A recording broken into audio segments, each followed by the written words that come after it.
Let me start with a couple of quick thank yous. To Alma and Michael Powell and Deborah Quazzo, who is Michael's co-chair on the Grad Nation campaign, to the incredible leadership of Marguerite Kondracki, to all of the Alliance partners here today, to all of the participants, all of you, as Bob said, who showed up for this day and tomorrow, many of you, the summit conveners and sponsors, thank you. Give yourselves a round of applause.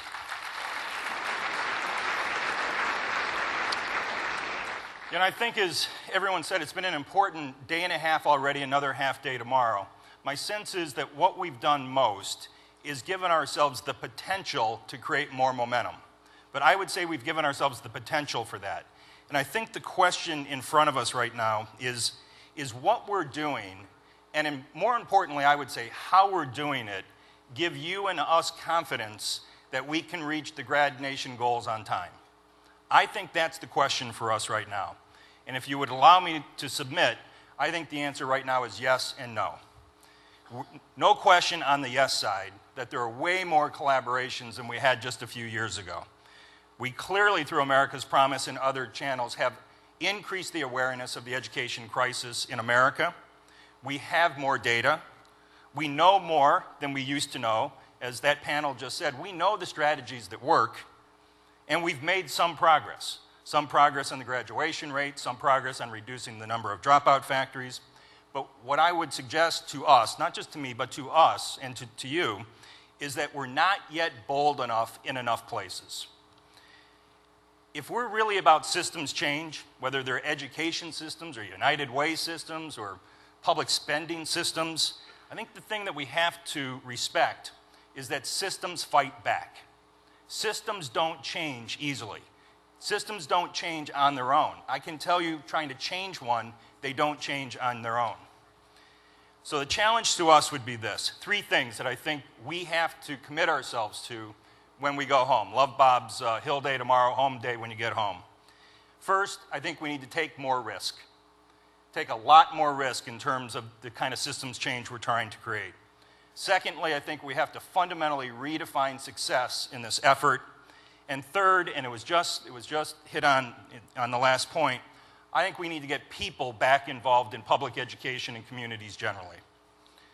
First, let me say something about risk. Start with spending money differently.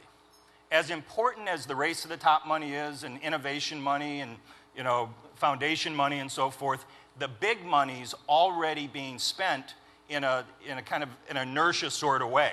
How we spend money differently is risky, but we're going to have to do it. Incremental funding won't make the changes that we need. Secondly, I think we're going to have to be open and willing to create new partnerships. There's no question the business community needs to be involved, but so do teachers, and most often so do teachers' unions. And nonprofits, faith-based organizations, we have to be willing to partner with those that have a stake in this game. New strategies, again, mentioned by this panel just now. The thing about employing new strategies, and I think one of the reasons that we don't do it, is because it's riskier. Even though an old strategy is only getting incremental success, people point to it and say, yeah, but we know that at least works somewhat, and if we try that new strategy, it may not work at all.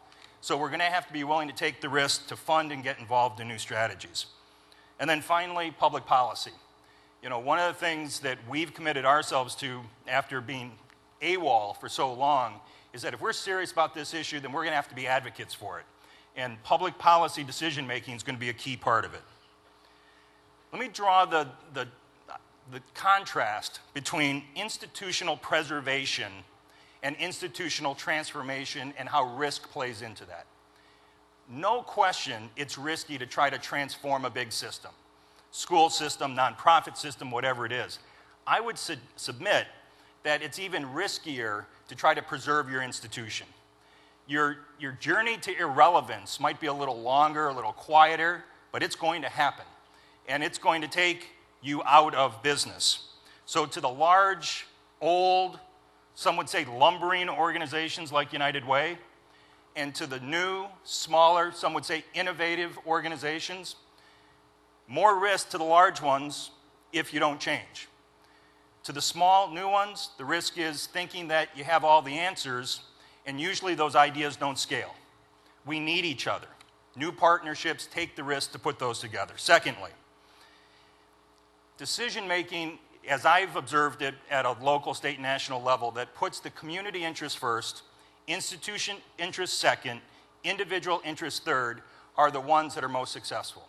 They take a little longer, and if you think of any individual that you know, individual leader or important institution that has imploded at some point in their history, it's always because they put their individual or their institutional interests first.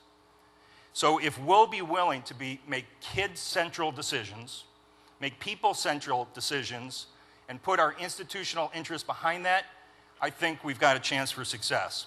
I think one of the more important decisions that America's Promise made was to commit itself to high school graduation as the goal.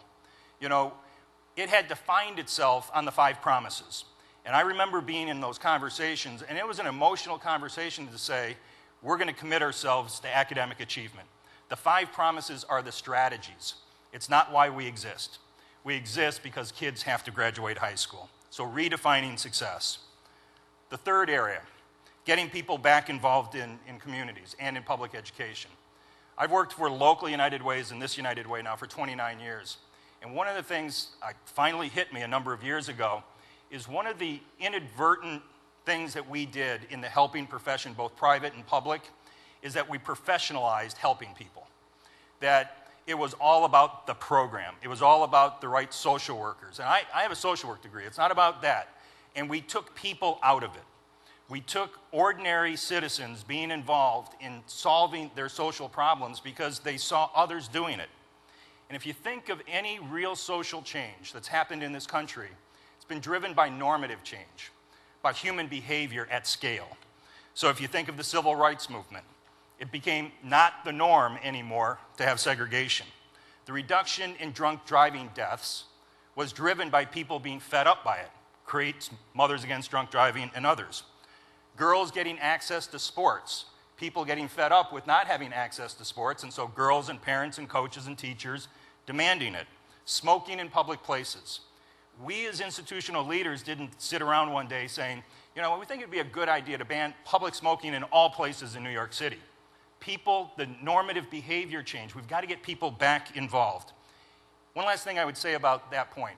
I think the involvement has to be both informal and formal. Clearly, we want to recruit more tutors, more mentors, and so forth. But for instance, if we want young people involved in our work, they may never go to your website to volunteer for you. They may never go to a volunteer center. We may have to give them the opportunity and the platform to talk to each other and create ideas on their own and act on their own. If you think of one of the practices in most of the Hispanic community across the country, when a family meal is prepared, normally there's extra made in case a family member or friend comes over or they want to take it to a family member or friend. The informal kind of giving culture and inclusion, I think, has to come back into our work. So if we'll take more risk, if we'll define success in kids' interests, not our institutional interests, and hold ourselves accountable to community-level goals and get people back involved, I think we have a chance. But I want to finish with this. You know, sitting through the day and watching the Simon Scholars present was inspirational, wouldn't you agree?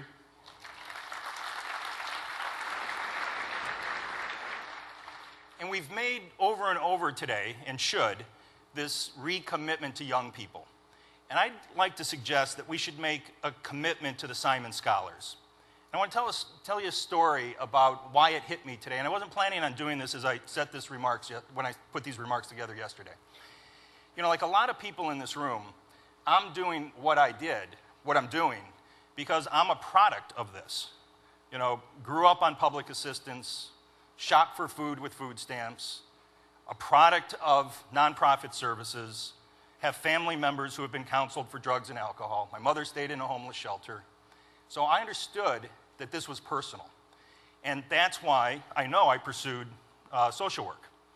I also know many times through those Simon Scholar presentations today, you heard the first to go to college. So I was the 4th out of 6. Older brother and sister had real problems, but I had 2 caring adults in my life, not members of my family, that got me to college. My younger brother and sister then went to college. When I got involved in United Way, I was a management trainee at United Way of America in 1981. There were 10 of us, 10 young people, just like the assignment scholars. And it was a year-long assignment. We got placed in local communities. We got pulled back occasionally during the year to exchange and share practices with United Way of America. I can remember like it was yesterday, a conversation we were having at dinner one night as we were observing the people that were in this position at the time not committing to the purpose of the organization, more focused on institutional success, more focused on their own individual success. And I literally remember sitting at that dinner, we saying to each other, 10 young people, all 21, 22 years old, saying if anybody ever gets into a real position of responsibility in United Way, don't compromise. We have to make this personal. Our commitment should be to the young people that have to graduate and succeed, but let's also make a commitment to the Simon Scholars. When you go home, don't compromise. Young people need us. They need role models. Thanks for your participation. Thanks for your leadership. Have a great evening.